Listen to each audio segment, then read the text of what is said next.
sot dua të flas në lidhje me këtë gjë, të mos heqim dorë. Dua ta nis me një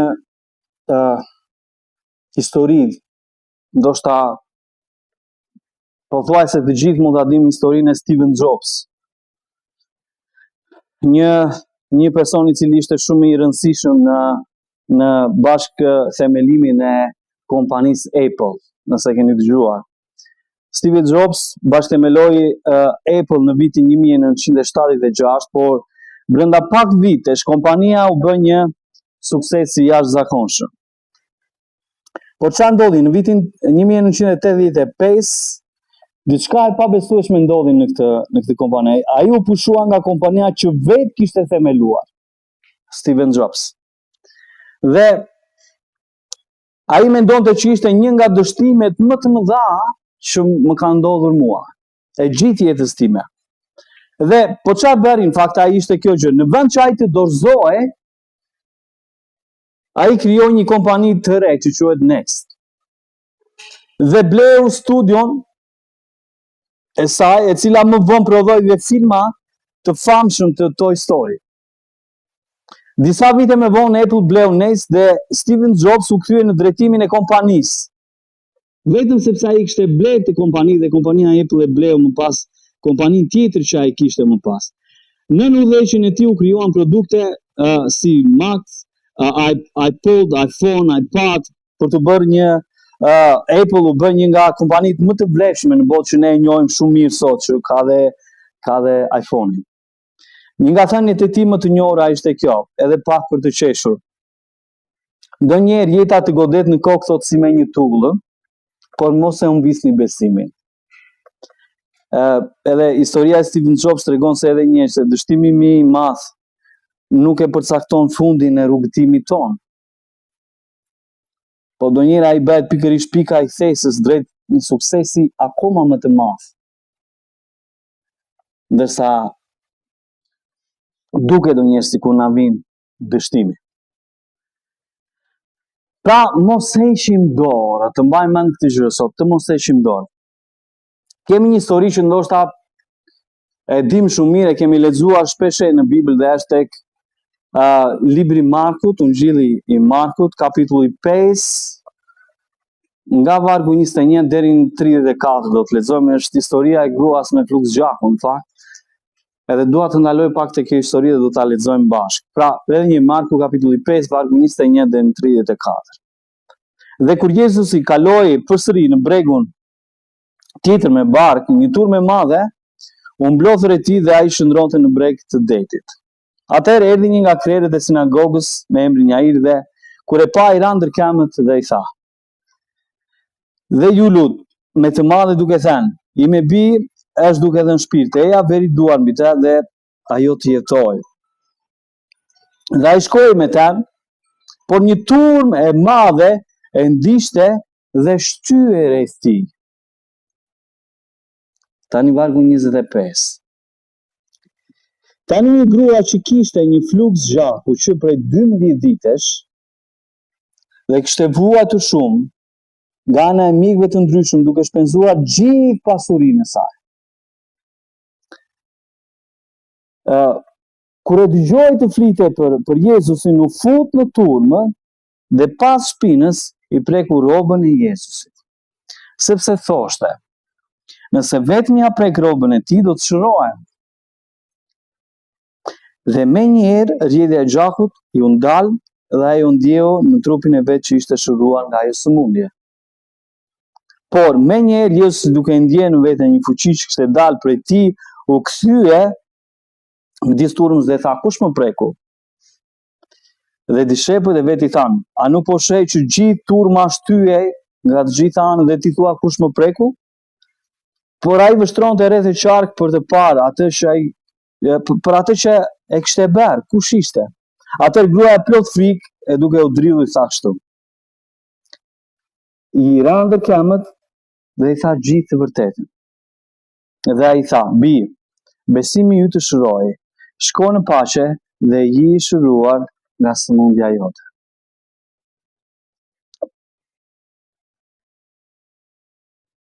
Nëse do të ishe ti ose unë në vendin e saj.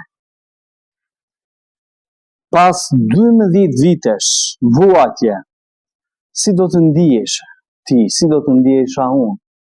12 vite sëmundje, që shkonte në për doktorat të ndryshëm, që nuk e di ku në çfarë vendi tjetër mund të kishte shkuar, dhe nuk kishte gjetur asnjë shpresë.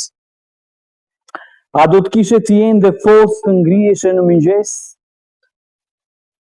Nëse do të ishe në vend të kësaj grua. Sa herë do të kishe menduar, nuk ja vlen më. S'ka më vlerë, përse të çojmë, përse të zgjojmë, nuk ka më shpresë. A do të kishe ende këtë shpresë? Sa herë do të kishe pyetur Perëndinin, pse po vonon Zot? A do të kishe vazhduar të luteshe, pa u dorëzuar? E ti luteshe të duket sikur asgjë nuk ndodhet, ti lutesh me muaj, me vite të tëra, dhe asgjë nuk ndryshon, asgjë nuk ndryshon. A do të vazhdoje? A do të kishe vazhduar të mos dorëzohesh? Po sikur të kishe shpenzuar gjithçka dhe të mos kishe parë asnjë ndryshim. Çfarë do të kishe bërë? Edhe ne i themi ndonjëherë, okay, nëse do të kishe shpenzuar. Shiko, po flasim shpenzime që ndoshta gjithçka që ti ke, ndoshta po tani po si thuash, po e hamendsoj pak më tepër historinë. Sepse nuk thuhet, po ajo thuhet që i shpenzoi të gjitha. Po nëse mund të themi që ajo shiti shtëpinë për të kuruar. Po nëse themi që ajo kishte toka dhe i shiti. Në kohët e sotme mund të kishte prona dhe i shiti. Biznese.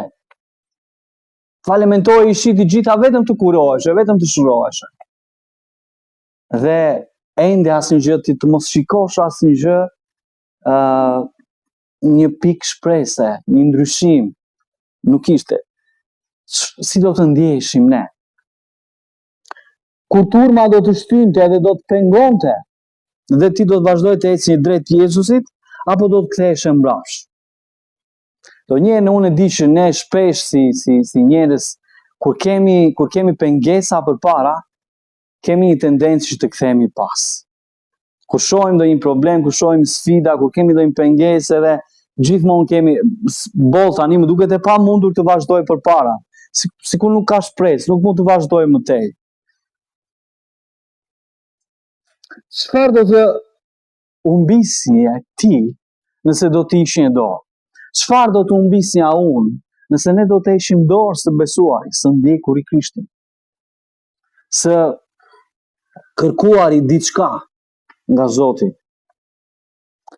Çfarë do të humbiste kjo grua në fakt? Kjo grua do të kishte humbur takimin me Jezusin në radhë parë. Takimin personal me Jezusin. Edhe dua të them që mrekullia nuk ishte vetëm prekja e rrobës, e copës të mantelit që kishte Jezusi. Nuk ishte aty, por ishte takimi personal me shpëtimtarin, me këtë grua dhe shpëtimtarin e saj. Ajo do të humbte takimin personal me Jezus, takimin personal me shpëtimtarin. Do të kishte humbur identitetin e saj. Identitetin e saj të ri, që kishte pasi preku Jezusin, edhe pasi Jezusi vendosi duar dhe pasi Jezusi e bekoi dhe i tha shkon në paqe. Jezusi nuk i tha vetëm u shurove, po më ndoqët gjatë gjithë historisë, gjatë gjithë kapitullit që lexova gjatë më përpara. Jezusi e quajti bi.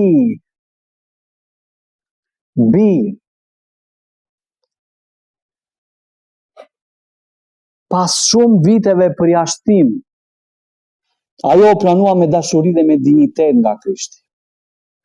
E dini që sipas ligjit në atë kohë ishte kjo grua quheshe e papastër. Në ligj quheshe e papastër. Dhe nuk mund të merrte pjesë normalisht në kish, të adhuronte Zotin. Nuk mund të merrte, sepse shmange nga njerëzit. Edhe dini që kush e prekte, quhej i papastër deri në mbrëmje, ai person që e prekte, sipas ligjit, quhej i papastër. Pra ajo jeton të izoluar nga shoqëria, nga ana fetare e besimit, si thua që ishte izoluar e përjashtuar deri diku. Ajo për 12 vite nuk vuajti vetëm fizikisht, kjo grua, por edhe nga ana emocionale, shoqërore, ishte e humbur, kishte humbur marrëdhëniet, kishte humbur dignitetin, kishte humbur përkatësinë. Kur Jezusi tha bije, ishte hera e vetme, e din që është hera e vetme në Ungjil që i drejtohet me këtë fjalë bi. Pra ishte një shërim fizik, pa diskutim, por ishte gjithashtu një rikthim i identitetit të saj, i dignitetit, i pranimit. Çfarë do të kishte humbur tjetër kjo grua? Do të kishte humbur paqe. Paqen e brendshme që ajo duhet kishte. Çfarë i tha Jezusi? Shkon në paqe në fund. Një gjë tjetër që ajo do të humbte ishte dëshmia e saj. Ajo sot është ende një histori në Bibël që lexohet edhe predikohet për mijëra vite. Edhe është histori frymëzimi e besimit se si pati kjo grua, që tha, shiko, ajo as nuk ishte dëgjuar se si mund të kishte ndodhur, ndoshta kishte dëgjuar që Jezusi shkonte, prekte njerëzit, vinte duar mbi sy, bi ata që ishin të verbër apo i çonte ata që ishin të paralizuar dhe kështu me radhë. Por ndoshta them ajo nuk kishte dëgjuar kurrë që Jezusi vetëm mund ta prekë rrobën e tij dhe të shroheshe. Por pati një lloj besimi të tillë, prandaj them që sot është një nga historitë më frymëzuese të besimit. Ajo tha kështu, unë do të prek vetëm fundin e rrobës të tij. Fundin e saj, nuk kam nevojë të bëj gjë tjetër, vetëm fundin. Edhe unë do të shërohem. Pra ende sot predikohet, si sot unë po predikoj këtë predikim. Një gjë tjetër që ajo do të kishte humbur ishte mundësia për të përjetuar fuqinë e Perëndis. Ajo e pa fuqinë e Perëndis. U demonstrua. Ajo si thuhet në vargjet e fundit që lexova. Ajo thuhet që ajo ndjeu në trupin e saj që u shërua. Pra, ajo përjetoi fuqinë e Perëndis. E përshkroi fuqia e Perëndis gjithë trupin e saj. Ajo do ta kishte humbur këtë mundësi. Pra, ka momente në jetë ku ne si njerëz lodhemi, duke u lutur, duke pritur, duke luftuar, duke shpresuar. Shpesh na vinë zëra që thonë, ok, nuk ka shpresë, nuk ka mundësi, nuk mund t'ja dalësh e kështu me radhë. Dorëzohu, boll. Perëndia thot, mos hiq dorë. Mos hiq dorë. Mos hiq dorë edhe kur pritja ndonjëherë bëhet është shumë e gjatë. Dhe ne dim që shumë personazhe të Biblës, shumë ata që besuan në Zoti, si në Testamentin e Vjetër dhe në të Ri, kishte shumë nga ata që pritën me vite për diçka. E dim Abrahamin ishte një ndër ta. Mos hiq dorë edhe kur pritja duket shumë e gjatë. Gruaja kishte 12 vite që priste. Kishte provuar gjithçka, kishte shpenzuar gjithçka dhe sa herë mund kishte dëgjuar ajo fjalën, dorëzohu nga njerëzit. Dorëzohu. Dorëzohu. Nuk dua të përmend emër, dua ta mbaj shumë private, po e dëgjoja sot në Xhuli, kishim një takim me disa nga familjet edhe të rinjve që janë me autizëm, edhe një ndër to familjet që ka fëmijën e saj me autizëm, ata kalojnë periudha që her pas here shumë të ngarkuara. Fëmijët apo ata të rinjt bëhen agresiv, ndonjëherë dalin shumë nga vetja edhe fillojnë acarohen, edhe madje edhe godasin edhe prindrit e tyre. Dhe një ndër ta që sot e dëgjova ishte, më preku shumë kjo histori. Këto kohët e fundit, fëmija e saj ishte agravuar shumë. Edhe vetë ata kishin kaluar një periudhë shumë të vështirë, fëmija dilte, i godiste, i rinte, ata mbylleshin në dhomë për shkak që mos i vinte fëmija, sepse imagjinoni ti ndodhesh në një pozitë të tillë që ti nuk, çfarë do t'i bësh fëmijës? Nuk mund të ushtrosh dhunë, nuk mund ta. Dhe ata kanë provuar me shumë mënyra të ndryshme edhe me mjekime dhe me të gjitha, por këto kohët ai ishte agravuar vërtet shumë. Edhe kishin kaluar si familje një periudhë shumë të vështirë, kishin kaluar gati në depresion, dhe një gjë që më preku ishte kjo.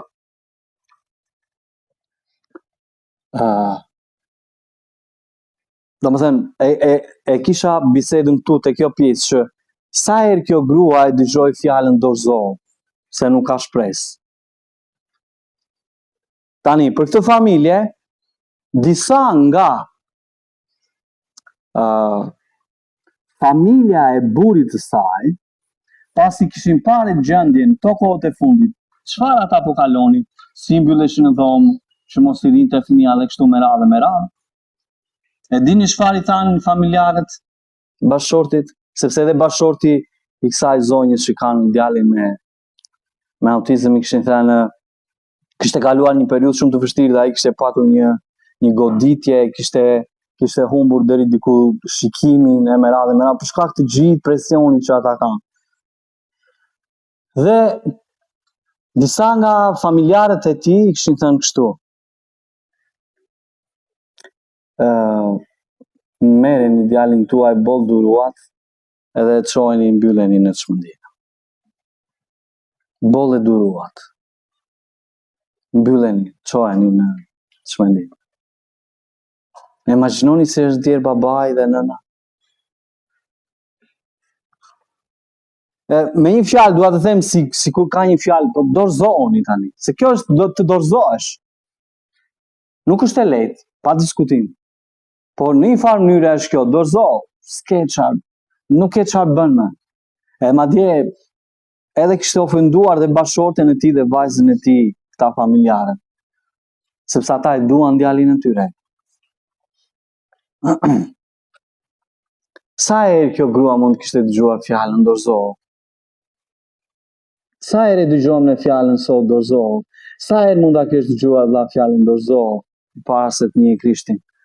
Vetë ndoshta kishe pyetje, ne secili nga ne ka pyetje për një sfidë, për një shqetësim, për një problem që duam të arrijmë, për një gjë që duam ta kalojmë.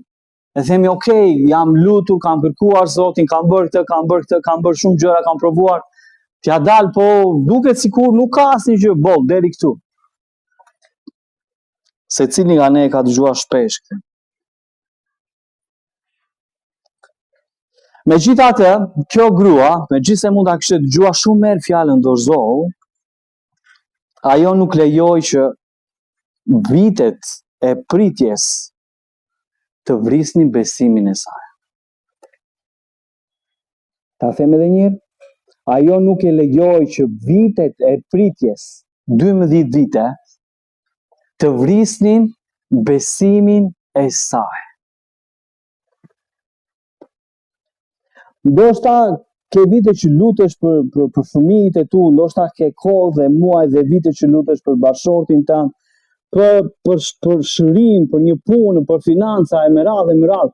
Secili nga ne, unë pa diskutim, jetojmë në një botë që, shiko, të gjithë nga ne kemi sfida, jetojmë në një botë të rëndë që që kemi çdo gjë ka, secili nga ne mund të ketë halle, problemet e veta, sfidat e veta në punë, me dikush me bashortin, dikush me fëmijë, dikush me financa, dikush me punën e kështu me radhë. Secili nga ne mund të ketë këto sepse jetojmë në një botë të tillë. Por, dua të them një gjë, nëse Perëndia nuk ju ka thënë jo, vazhdo të besosh. Nëse ai thotë që mos ish dorë, ti s'ke dëgjuar asnjë gjë nga Zoti, unë, ti, secili nga, nëse nuk keni dëgjuar që Perëndia thotë jo, vazhdo të besosh. Vazhdo të këmbgulësh, vazhdo të lutesh, vazhdo ta bësh të rrugtim.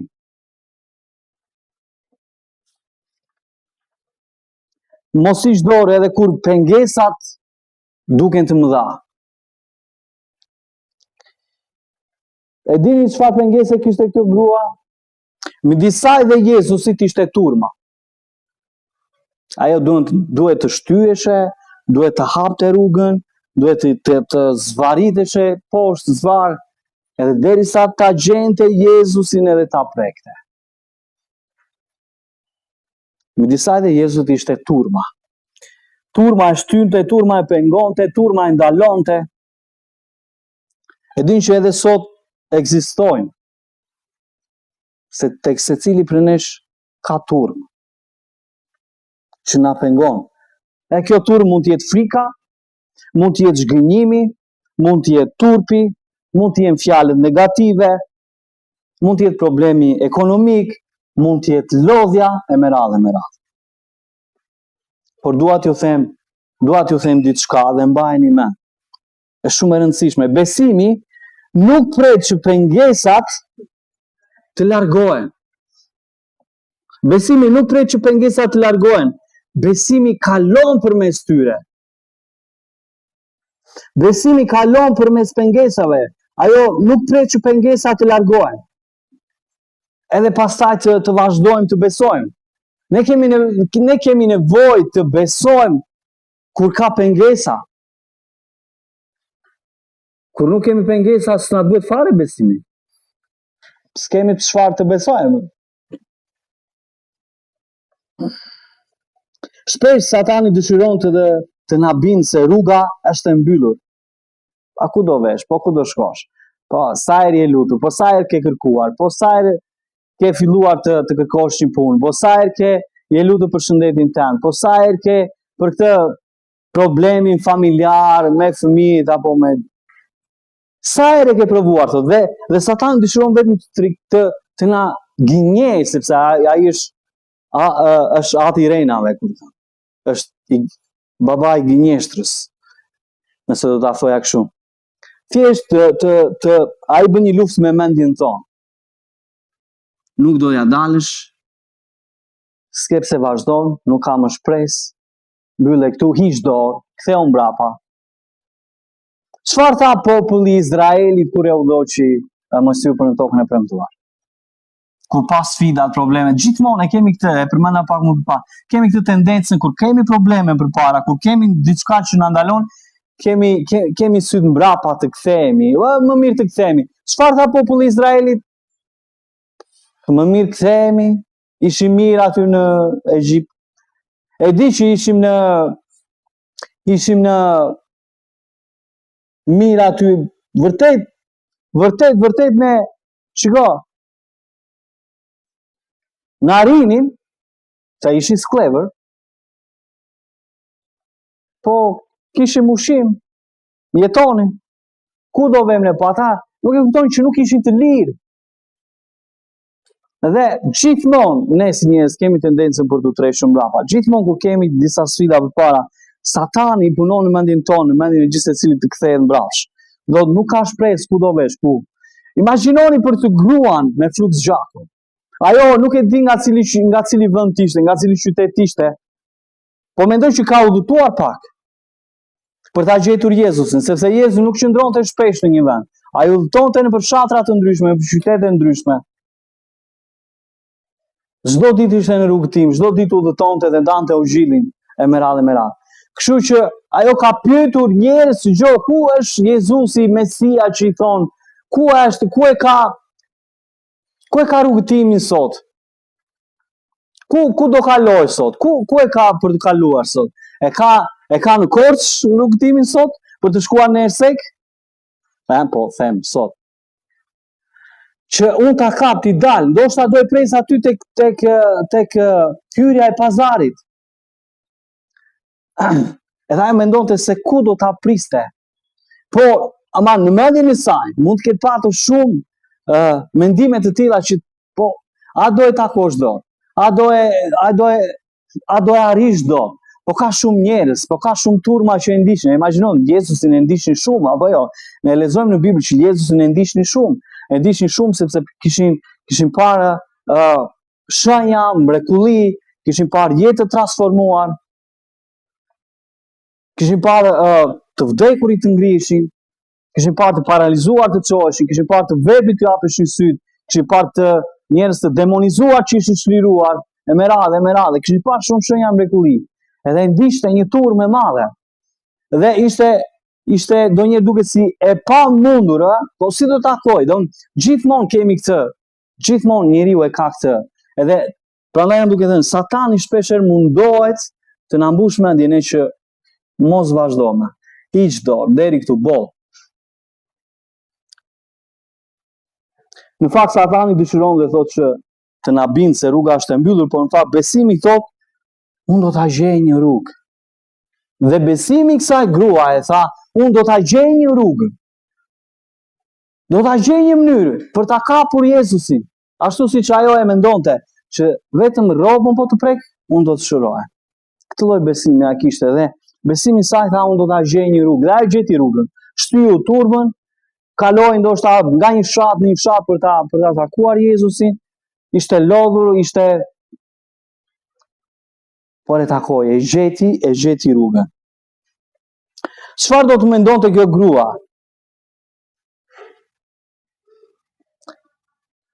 Si të shkoj? Po sikur të mos e kap dot, po njerëzit, po turpi i saj.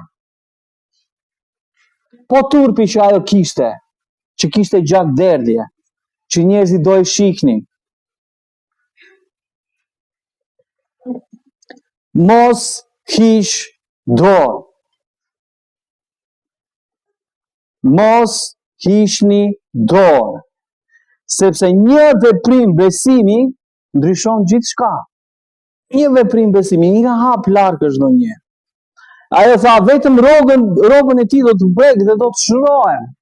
Sa madje, pse nuk tha, shiko, do ta ndaloj Jezusin. Shumë persona të tjerë bën këtë gjë. E ndaluan Jezusin.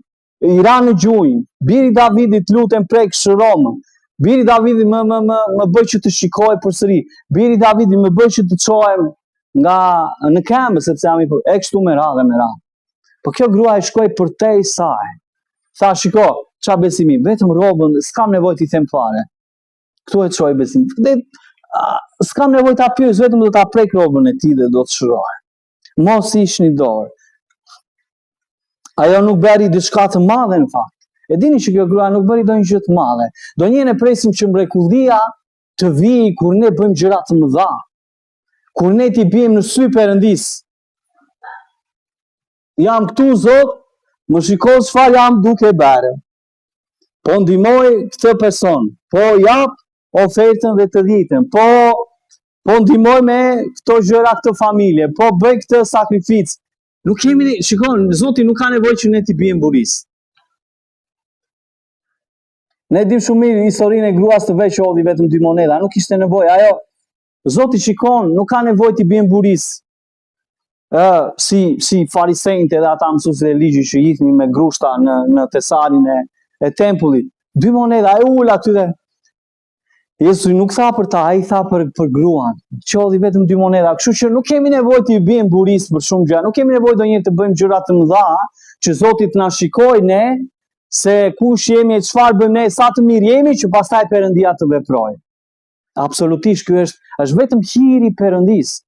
Është dashuria e tij e pakushtëzuar ndaj nesh, që e bën të ndodhë mrekullia, që e bën që ai të vijë dhe të transformojë jetën tona, e bën të ndryshojë historinë tonë. e bën të ndryshoj komplet, të thënë një kapitull të ri në jetën e secilit prej nesh. Nuk ka nevojë të biem buris ne. Nuk ka nevojë të biem në sy Perëndis ne. Nuk ka nevojë sepse Perëndia njeh çdo zemër. Ne jemi lakurish përpara Perëndis, nuk mund të fshihemi dot. Për atë çfarë bëjmë, për atë çfarë jemi. Edhe një kur njerëzit e tjerë nuk e shohin këtë gjë, Perëndia i sheh. Sheh më gjën edhe mendimet, edhe gjërat më të vogla. Edhe më të fshehta, ku do të fshiheshim ne përpara Perëndis, në asnjë vend. Kështu që ajo bëj vetëm një gest të vogël. Zjati vetëm dorën për të prekur robën e tij. Por ai veprim i vogël, besimi, solli një mrekulli të madhe. Donjëherë ne mendojmë që mrekullitë e mëdha vijnë vetëm kur ne kemi një besim të madh. Kur ne biem në sy për të bërë shumë gjëra ndaj Perëndis, që Perëndia të na shikojë, të na bëjë re ne. Në fakt jo, ishte vetëm një besim i vogël i asaj që bëri solli një mrekulli të madhe tek jeta e saj gruaje. Mbajeni mend këtë gjë. Mrekullitë janë për ata që nuk keshin dorë.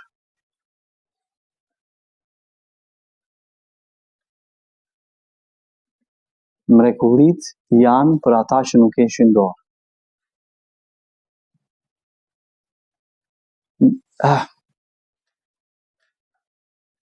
Për ata që nuk keshin dorë, që vazhdojnë, ende besojnë, nuk keshin dorë, qëndrojnë aty, qëndrojnë, lutëm, këngulin, sepse ne nuk e dim kohën kur Perëndia do të veprojë, nuk e dim. Ai ka kohën më të mirë kur vepron, ka momentin e duhur. Ne mund na duket vonë, por atë nuk është kur vonë. Ndoshta për disa njerëz, për Abrahamin mund të ishte shumë vonë, të kishte fëmijë, aq në atë moshë të madhe me Sarën. Perëndia e solli fëmijën.